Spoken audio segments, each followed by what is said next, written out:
우리 사회 주요 이슈들 기성정당이 아니라 좀 젊고 진보적인 정당의 입장에서 새로운 정책 제안, 이른바 플랜 B는 없겠는지 함께 토론하고 상상해보는 월요일의 플랜 B 시간입니다. 녹색당 신지혜 공동위원장, 미래당 김소희 공동대표, 어서 오세요.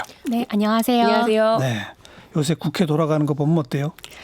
참담하죠. 답답합니다. 아마 뉴스 보고 계신 많은 국민들이 같은 답답함을 느끼시고 있지 않을까 싶어요. 네, 맞습니다. 그래서 오늘 아침에 이제 청년기본법 관련해서 기자회견도 하고 했는데 게다가 공부할 걸 너무 많이 줘요. 아니 그치, 우리 왜 저러나. 국민들이 처음에는 패스트트랙이 뭐지? 그게 왜 330일인데 패스트지? 필리버스터는 뭐지? 이러다가 아니 임시국회가 한 달짜리가 아니라 하루짜리도 되나? 맞아요. 선착순 임시국회 소집 요구서는 또 뭐지? 야, 저도 공부를 지금 해야 됩니다. 네, 맞습니다. 여러 가지 다른 이야기들이 계속해서 보지 못했었던 유례 없는, 전례 없는 사건들이 계속 터지고 있다고 생각하고요. 그래서 20대 국회가 저는 무능하고 좀 국민들을 배반하는 국회라고 생각을 해요. 이렇게까지 일을 못하고 계속 식물처럼 있었던 국회가 있었나 싶습니다. 식물이라고 하면 식물들 화내요. 식물들은 굉장히 왕성하게 움직입니다. 네, 맞습니다. 절대 가만히 안 있어요. 그 남에게 그럼 뭐라고 피해를 해야 주지 되지? 않죠. 돌멩이 국회라고 해야 될까요? 네. 근데 국회가 일하도록 만들 그런 정책 대안, 새로운 제도 이런 거 있어요? 가장 큰 거는 지금 저 아까도 말씀했듯이 본회의, 임시회의 막 이렇게 있잖아요. 예. 우리나라 그 국회법상 정기국회가 매년 9월 1일 날 열리고 그 외에는 이제 임시국회에서 2월, 4월, 6월, 8월 이런 식으로 열리도록 되어 있거든요. 예. 그래서 정기국회는 100일 이내, 임시국회는 뭐 30일 이내 이렇게 되는데 이거를 없애고 상시적으로 국회를 열 수 있도록 해야 되지 않나 이런 얘기를 하고 싶습니다. 연중 상시국회. 네네. 그럼 뭐예요? 국회 문 열어도 현행 제도대로 교섭단체 원내대표 간 합의가 안 되면 아무것도 안 되잖아요. 상임위원회별로도 교섭단체 간 간사 협의가 안 되면 열리지도 못하잖아요. 네, 그거 그래서 어떻게 해요? 우리나라 원래 재헌국회 당시에는 본회의 중심이었다고 해요. 근데 이게 박정희 정권, 그러니까 3공화국 시절에, 그러니까는 그 많은 국회에 권한을 주게 되면은 확장되니까 축소한다고 위원회 중심으로, 상임위원회. 예, 위원회 예. 중심으로 갔다 지금 이제 소위원회 중심까지 갔는데 예. 소위원회에서 5명, 6명이서 안건의 주요 사항을 통과시키고 본회의에 올리게 되는 거죠. 그래서 좀 약간 본회의에 더 힘을 실어줘야 되지 않나라는 생각이 듭니다. 저는 말씀하신 의견은 조금 다른 생각을 갖고 있는데요. 본회의에 참석하는 국회의원이 300명이에요. 300명이 다 모여서 토론 법안을 못하죠. 토론한다는 건 거의 불가능에 가깝다고 생각합니다. 오히려 저는 상임위 안에 그 법안 심사소위원회에서 제대로 된 논의를 할 수 있도록 권한과 기능을 더 줘야 된다고 생각을 하고요. 지금 법안이 통과가 안 되는 이유, 그러니까 본회의까지 올라가지 못한 이유가 여러 개가 있습니다. 본회의는 사실 많이 안 열려도 돼요. 본회의보다 더 중요한 건 물밑 작업인데 지금 법안 심사소위원회에서 제대로 논의를 못하는 경우들이 굉장히 많은 거죠. 왜냐하면 국회의원들이 보이콧하거나 회의에 그렇죠. 참석 안 하는 비율이 높으니까요. 그래서 저는 매달마다 어떤 국회의원들이 회의에 참석하고 참석하지 않는지를 국회 안에서 그 보고를 하도록 해야 된다고 생각합니다. 그리고 뭐 여러 번 방송에서도 다뤄졌었지만 국민소환제를 적용해서 일 못하는 국회의원들을 소환하고 의원직을 박탈할 수 있도록 해야 된다고 생각하고요. 그러니까 그다음에 출석을 몇 번 했는지를 매달 공개한다. 네, 맞습니다. 그리고 얼마나 보이콧을 많이 했는지도 체크해야겠고요. 아니 근데 출석을 할래도 일단 개의가 되어야 출석하는 거 아니에요. 네, 근데 제가 아까 개의에 두 분한테 물어본 거는 개의 여부를 결정하는 게 교섭단체 간사 간 협의 결과가 없으면 안 된단 말이에요. 네, 근데 이번에 법이 개정이 됐어요. 그래서 그 정례적으로 월 2회씩 상임위를 개최하도록 법안이 개정이 됐습니다. 근데 이제 문제는 여기에 페널티가 없다라는 거예요.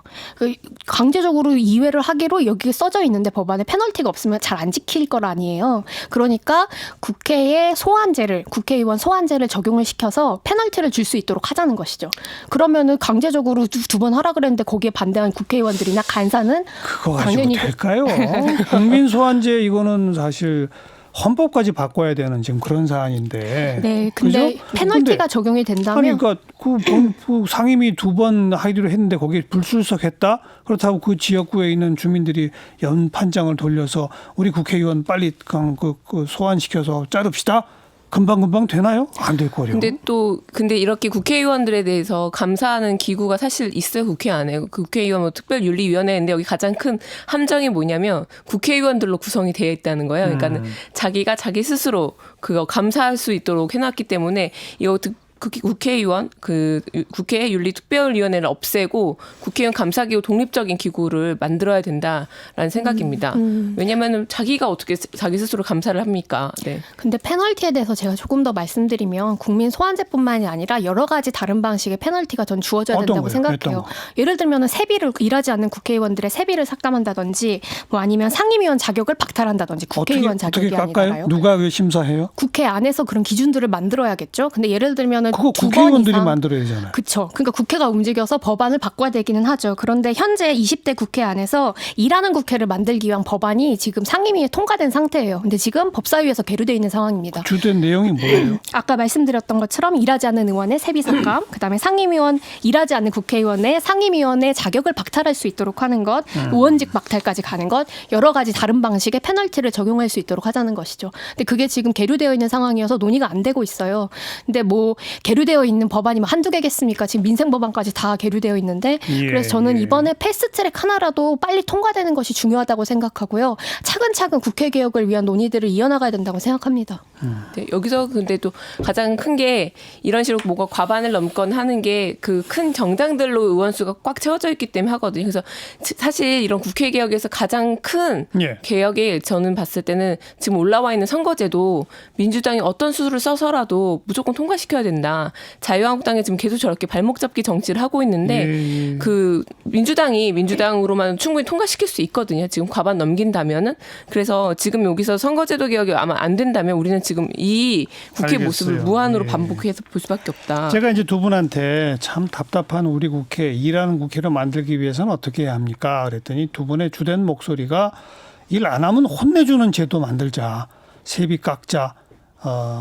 국민 소환제를 동원해서 의원직 박탈시킬 수 있는 가능성도 열어놓자. 윤리특위도 국회의원 말고 외부인들로 구성해서 징계도 더 강화하자.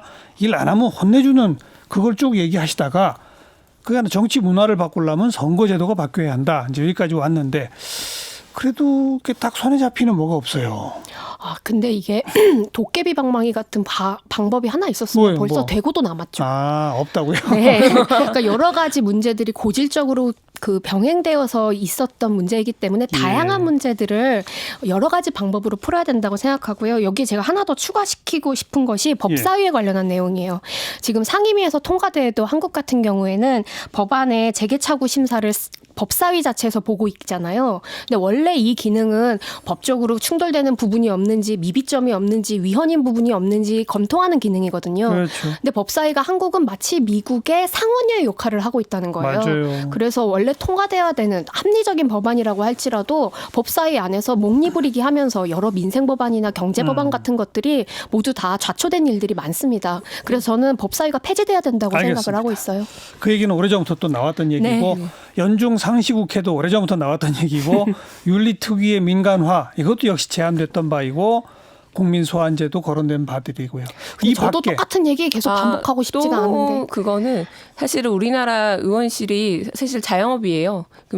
외국 같은 유럽 같은 경우는 정당 중심의 정책이 강화돼서 정당 중심으로 법안 발의가 되는데 우리나라 같은 경우 같은 법안을 같은 당임에도 불구하고 여러 명이 법안을 발의하고 있거든요. 이렇게 그 소모되는 인력과 그 세비가 너무 많다 하기 때문에 정당의 기능 사실도 굉장히 강화시켜야 되는 거죠. 인물 중심의 정당이 아니라 정말 그 가치와 정책 중심의 정당을 정책으로 승부를 봐야 된다라고 생각을 합니다. 네. 그 밖에 이왕 정치개혁 관련 얘기 나왔으니까 선거제도 개편도 얘기가 나왔으니까 이번에 또 하나 포함되어 있는 게 투표 연령 하향 있잖아요. 네, 만 18세로 하향하는. 지금 녹색당이나 미래당은 그것도 부족하다는 거죠? 더 내려야 한다는 거죠? 미래당 같은 경우는 만 16세? 만 16세면 고1이거든요. 사실 10대에 많은 문제들이 있는데 저는 해결되지 않는 이유가 선거권이 없기 때문이라고 생각합니다. 그리고 우리나라 같은 경우는 정치에 대해서 굉장히 폐쇄적이에요. 10대들한테 정치 알려고 하지 마라. 쓸데없는 거 공부나 해라 이런 식인데 사실 교육에서부터 고등학교 정도 되면은 자기가 어떤 정치 의사를 가지고 있고 정당 가입은 어떤 정당이 좋은지 판단할 수 있는 게 전 그만큼 좋은 교육이 없다고 생각이 듭니다. 녹색당도 16세예요? 네, 저희도 같고요. 근데 여기에 더 추가하고 싶은 너무 건 급진적인 거 아니에요? 네, 다른 나라들에서 하고 있는 것들을 보면 도입해도 별 문제가 없었어요. 한국도 뭐 급진적이라기보다는 그냥 너무 늦은 상태가 그래도 아닐까. 16세까지 가 있는 나라는 그렇게 많지는 않잖아요. 뭐 북유럽 쪽에 뭐 독일이나 그러니까요. 뭐 아니면 스웨덴이나 여러 나라에서 진행이 되고 있는데 만 16세도 전 충분히 지금 한국의 교육 상황에서는 도입할 수 할수 있다고 있다? 생각합니다. 급진적이라고 하면 저는 최소한 그 청소년한테 당원 가입 정도는 시켜줘야 된다. 그러니까 우리나라 사람들 부러운 게 뭐 스웨덴이나 이런데 30세 교육부 장관 너무 부럽다. 우리나라도 저렇게 젊은 정치인 있었으면 좋겠다 하면서도 예. 한편으로는 젊어서 뭘 하냐고 이러는데 우린 당원 가입도 안 돼요? 네, 안 됩니다. 유권자만 당원 가입을 할 수 있게 돼 있어요. 유권자만. 네. 그렇죠. 그래서 만 19세부터만 정치 활동을 할 수 있으니까. 그렇죠. 그래서 근데 만약에 10대 때 정당 가입을 해서 정치 활동을 한다고 하면은 예, 20대만 돼도 20살이기 때문에 부러운 그 북유럽 쪽 나라들은 고등학교에도요. 특정 정당 당원들 학생만을 위한 기숙사가 따로 있대요. 와, 그 얘기는 처음 들었네요. 저도요. 배웠습니다.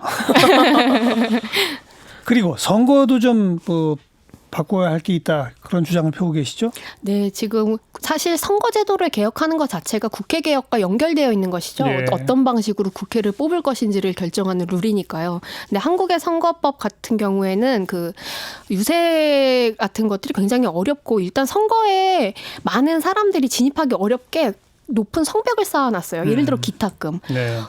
현금으로 국회의원을 하고 싶다면 현금으로 1,500만 원을 내야 됩니다. 근데 1,500만 원을 현금으로 일시 납부할 수 있는 국민들이 얼마나 되겠어요. 그 돈 모으는 것도 쉽지도 않은데 일단 기탁금부터 좀 내려야 된다. 그다음에 기탁금을 냈다고 할지라도 원래 이 기탁금이 왜 받는 거죠? 그러니까는 그 후보로서의 신뢰를 검증할 수 있는 걸 돈으로 한다라는 명목이라고 그냥 후보 장난 난립을 삼아 막는다? 등록하는 걸 막아보자. 후보 난립의 방지. 이거죠? 네, 근데 그 다- 기준이 돈. 네, 근데 그 다른 나라들을 보면 기탁금 없는 나라들도 많고요. 있다고 하더라도 뭐 신자유주의의 나라 영국 같은 경우엔 90만 원대고, 그다음에 뭐 노르웨이 이런 데는 16만 원이에요. 네. 그 기탁금을 그 정도 수준으로 확 낮춰야 된다고 그렇죠. 생각을 하고. 장난삼아 입후보 금지라는 목적, 그 목적에 충실하려면요. 한 몇십만 원 떼면 되는 거예요. 네, 그리고 그 또 선거 운동도 좀 문제 많은데요. 우리나라에서는 되게 이것만 된다라는 그렇죠. 식의 선거 그렇죠. 운동이에요. 하지만 최소한으로 요것만 하지 말고 나머지는 괜찮다라고 이게 풀어주는 방식이 필요하고 예. 그 온라인 선거 운동 같은 경우도 쉽게 얘기하면 페이스북 유료 광고도 선거법 위반입니다. 그리고 고등학생이 자기 좋아하는 그 후보를 만약에 푸사로 하게 되면 그것도 선거법 위반이기 때문에. 예. 그리고 뭐 90일 이전에 그 출판을 뭐 하는 게 금지되어 있거나 칼럼 쓰는 것도 예전에 금지되어 있었어요. 근데 그러니까 녹색당 이번에 선거에 위헌 조정을 해서. 관해서는 돈 부분은 확실하게 좀 묶어주되 말할 자유라든지 운동할 자유는 지금보다 좀 확대하는 쪽으로 좀 바뀔 필요가 있다. 네, 이런 맞습니다.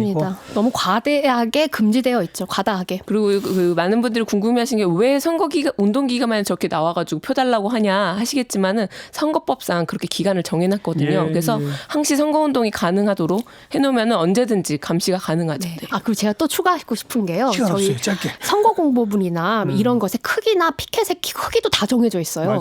그러니까 왜 이렇게 천편일률적인 선거 유세만 하냐? 법이 다 그렇게 다 막아놨기 때문입니다. 명함만 돌리도록 네, 해놨죠. 저희도 트럭 쓰기 싫고 스피커 크게 소리 쓰기 싫거든요. 근데 그 선거 유세만 가능하도록 법이 만들어져 있는데 이걸 그냥 다 자유롭게 풀어주고 다른 방식의 선거 네. 유세를 도입할 수 있으면 좋겠습니다. 우선은 일하는 국회 그걸 위해서라도 법 바꿔야 되는데 저 일 안 하는 국회의원들이 자기들 일하도록 강제하는 법 바꾸는 걸 할까요? 이게 문제네요. 이게. 네. 하지 않겠죠. 지금 국회만 보더라도요. 자, 녹색당의 신지혜 공동위원장, 미래당의 김소희 공동대표 수고하셨어요. 네, 고생하셨습니다. 감사합니다.